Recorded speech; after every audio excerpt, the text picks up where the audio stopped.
Good day, everyone. For this particular day, we are going to discuss the continuation about adjusting entries. For this particular time, it will be all about deferrals, but then we are going to focus with prepayment of expenses.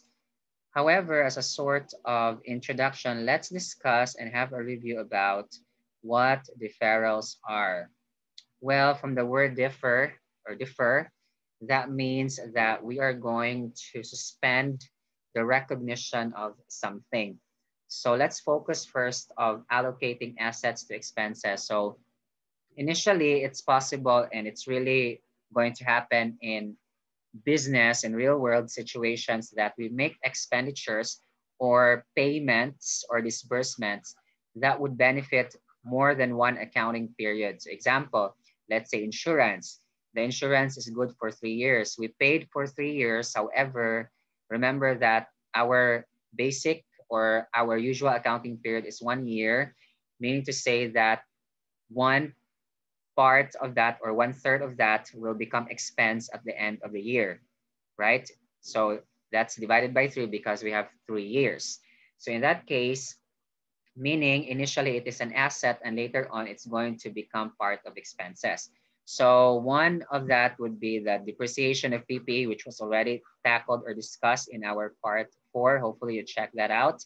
And now let's focus rather on the prepaid expenses or prepayment of expenses. So as said, it's possible that there would be certain expenses that we paid in advance. So some expenses are actually just paid in advance in order for the business to be able to have the convenience or luxury of not doing the payment again over those periods. So that's why it's possible, like for rent, that the owner of the property would be requiring, for example, post-dated checks so that at the end of the period, it will be reflected as payment of the rent. So that's also going to happen. It's just that we are on the part of the tenant or the user of the property. Okay, so initially, the cost of, for example, the insurance policies and supplies that will benefit future periods will be part of the balance sheet or statement of financial position as assets. As they're expired, so as the policies would expire over the years or periods and the supplies will be used, then they will become part of our income statement or statement of comprehensive income in the profit or loss section as expenses. All right. So what would make an asset become an expense? It could be passage of time, as said in our depreciation or usage, that's true, or consumption, just like the supplies. Okay, so what would happen if we do not make the adjustments? If we do not make the adjustments, then our assets would clearly be overstated, meaning they are actually more than what they should be because a portion of that supposedly would be part of expenses. If assets would be overstated, considering that there's direct relationship between assets and equity, equity also would be overstated because if we are going to trace, we do not or we did not reflect any expenses, so expenses would be understated or lacking. So our profit would be overstated. Therefore, the equity would also be overstated. All right, so that's how it is to explain that point. Examples, we have the prepaid rent, and then that's good for 2 months. It's 8,000 good for 2 months. If this is the month of May, supposedly half of that would become expense. If that is recorded as an asset initially, which is a prepaid rent, the entry here, which is not shown, was prepaid rent debit, 8,000, credit cash in bank, 8,000. To adjust, we just have to put the prepaid rent on the credit side for it to be deducted by 4,000. And so that would also reflect the expense on the debit side, 4,000. All right. So that's how it is if we record the journal or the adjusting journal entry for this one. If we now make this adjusting entry, our expense will be 4,000 and the balance of prepaid rent, which is the unexpired portion, is 4,000 pesos. Okay, next to that is prepaid insurance, in which this 14,400 is good for a year, 1 year comprehensive insurance coverage. And then let's check. So this is like good for 1 month only. So 14,400 divided by 12, that's 1,200, which is for the month, that's going to be the expense. And then the prepaid insurance recorded, which was an asset, will be credited for it to be deducted by 1,200. Okay, so by this adjusting entry, our prepaid insurance account would now become 13,200. That is the balance, 14,400 minus 1,200. And then our expense is 1,200 as said. So we can simply say that for us to adjust and we want something to be recognized, then we put it on the normal side, which is the expense of debit side. We want to deduct something from the asset, then put it on the credit side. Hence, prepaid rent and prepaid insurance on the credit side.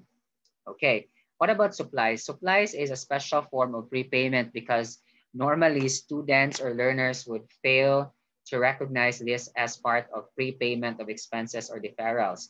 It is actually part of deferrals on the sense that it is an asset prior and it will become expense once it is used in the operations of the business. So example of that is there is a purchase of supplies of 18,000 and then based on inventory count, there's 15,000 on hand. The difference is the expense. So debit supplies expense and then credit supplies 3,000 pesos. And then suggestion though, for a lot of students, they would get wrong answers for this one on the sense that they did not make use of the account titles given on the problem. So based on the wordings of the problem, if ever it's clearly or it's really and clearly shown that the account title used is supplies, which is, let's check if it is used. It's not stated, however, in this case, we can make use of any account title. So some would be using unused supplies or supplies inventory. That's going to be okay. Supplies expense or supplies used, they're the same. All right. And by this entry, we now get 12,000 plus the 3,000. Okay, so it's 15,000. Yeah, 15,000 balance of the supplies. So that's 18,000 minus 3,000. That's 15,000. And then the 3,000 is the expense portion. All right. So suggestion is we just have to be careful of what is given in the problem. Now, an appendix of the discussions about deferrals is that there are also other methods used. Actually, on the example a while ago, the method used was that of the balance sheet method because we recognized or we debited the prepaid expenses, which is part of current assets or is an asset account, hence a balance sheet method or approach. But then there are possibilities that entities would be using expense approach, meaning to say when the prepayment was made, expense was recorded. In that case, the flow would be, we have to know how much really is an asset. Because in the previous discussions, we've said that initially that's prepaid expense and then it becomes expense as it is used or consumed in the operation. So let's have a review though. Anyway, this is like as an asset. So for 3-year insurance policy, 36,000 pesos. So this is the amount and the account titles, then insurance expense 36,000 each. If it is a prepaid insurance, we have to be focused as to how much really is the expense. Anyway, let's go back or let's check our example. Anyhow, in this particular case with 3-year policy and then we started from October 1 and the end is December 31, we can count like how many months have expired. So that's October, November, and December, meaning to say that's 3 months. And then 36,000 is good for 3 years. So that's going to be divided by 12 and that's 3,000 pesos per month. Times 3, that's 9,000. So 9,000 pesos for the year. Let's check if the computation though is for the month or what. So let's check.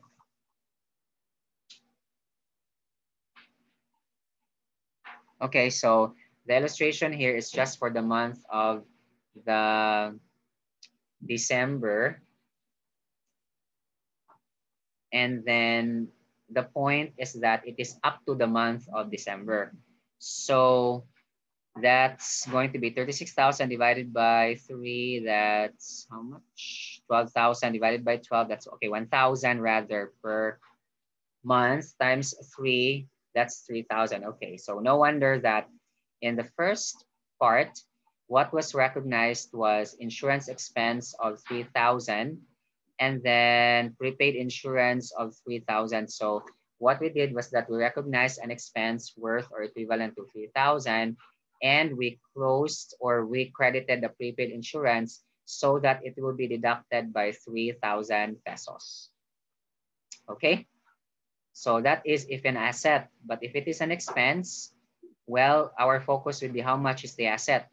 So we debited the entire amount as insurance expense. Therefore, we have to deduct an amount in which the resulting would be how much, or the resulting figure will be the value of how much really is the expense. So 36,000 minus 33,000 is 3,000, right? Or 36,000 minus the amount of the expense, which is 3,000, equals the 33,000 adjustment. So which is also the prepaid insurance, 33,000 debit prepaid insurance and credit insurance expense of 33,000. By the given or by looking into the values plus the adjustments, remember initially we have 36,000 value of prepayment for the asset here and then expense 36,000 also. When we made this adjusting entry for the prepayment, remember we deducted 3,000 from 36,000. Therefore, that's 33,000 debit, meaning a prepayment. What the 3,000 is the expense. On another hand, if we used the expense method, then that's 36,000 prior. Initially, the expense, we deducted 33,000 for the expense to get really the amount of the expense, which is 3,000 debit. And the amount of the prepaid insurance is now 33,000. So by this illustration, it simply shows that whatever method that we use at the end of the accounting period by adjusting entry, it will update the balances and make the balances equal. However, we just have to take note that because this is school and sometimes the wordings would not be complete, that's why we just have to take note that if the problem is silent, we are going to make use of the balance sheet approach, namely the asset method. And for us to use the expense method, it has to be stated in the problem. All right. So hopefully you get the points from here. Thank you very much for listening. Thank you and God bless us all.